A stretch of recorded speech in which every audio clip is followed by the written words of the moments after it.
Hello and welcome to my channel. Today I am reviewing Jesmyn Ward Sing, Unburied Sing. It's a novel and it's amazing. So let's go ahead and dive into it. This is what the cover looks like. Absolutely gorgeous. This is the 5th book from Jesmyn Ward. I have read 3 of her. This is the 3rd book of hers that I've read. I've read The Fire this time. New Generation talks about race. And I've read Salvage the Bones. I have not read her other books. One is a memoir called Men We Reaped and another novel, Where the Line Bleeds. I have not read those 2, but I will after reading this because this is the 3rd book that I've read from her, and 3 for 3, it's been amazing.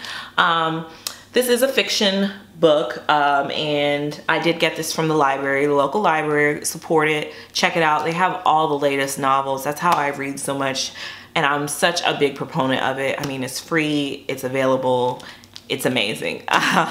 So yeah, hit up your local library. Jesmyn Ward's amazing. Like, this book is full of poetry, it's full of passion, it's full of beauty. It's poetic, but it's also a people story. If you're really into character building and into the stories of people, you will love this book and you will eat it alive. I could not put it down because she does such a good job of developing characters in a way that is natural and fluid. So what's interesting about this book is because it's not, when I compared it to Beloved, that's the only kind of resemblance I can compare it to, but it's not like any other book that I've read, and it's definitely, there's not another novel that I'm aware of that is like it. It is very poetic. When you read this, I mean, if you're a poetry lover, you're going to love this. But outside of just poetry, somehow she is able to tell a story through poetry. I also love the book so much because she develops the characters so amazingly, and it's a story that needs to be told, and it's a story that doesn't show too much of opinions in it. It's literally people getting to tell their perspective. So the perspective is told primarily in the perspective of one of the main characters, which is Jojo, who is a 13-year-old boy. He has a black mother and a white father who is absent and who is in prison, and his mother and his father both are addicted to drugs, and they haven't really been that active in his life, so much so that he doesn't even refer to his own mother by her name. Like, by mother, I should say. He refers to her as Leonie, which is the other character, lead character in this, where we get to see chapters from both of their perspectives. Leonie is a black woman. She is addicted to drugs. She experienced loss at a young age, and she is a troubled individual. She really wants to be a better mother to her 2 children, but she's addicted to drugs. She's trying to find her footing, and she's insanely in love with someone who probably isn't really great for her life, and she doesn't seem to know how to love her children more than herself at times. But it's interesting with Leonie. What I loved about her character development is, as much as I was so frustrated and so mad at her while reading her perspectives and reading the perspective of poor Jojo, who's a child, and what he has to go through because of the absence of his parents, it's at the same time I sympathized for her. So that is beautiful writing to me.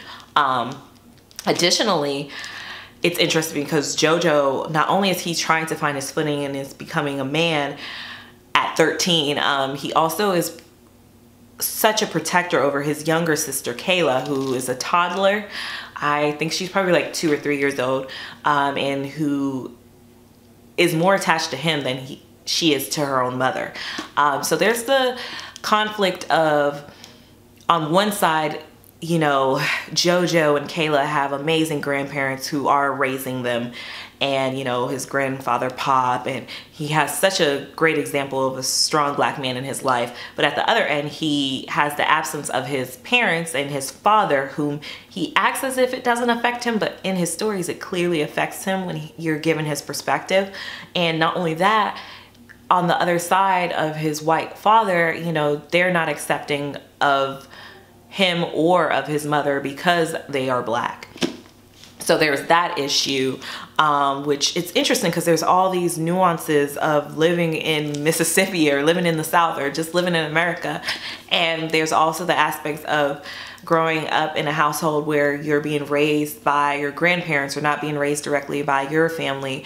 And then there's also the nuance of prison and people who have suffered with addiction, people who suffer with loss, and basically how do they get there. And Jesmyn Ward somehow warps this all into a beautiful story. And another character that I didn't mention whose perspective we also get to hear is that of Richie.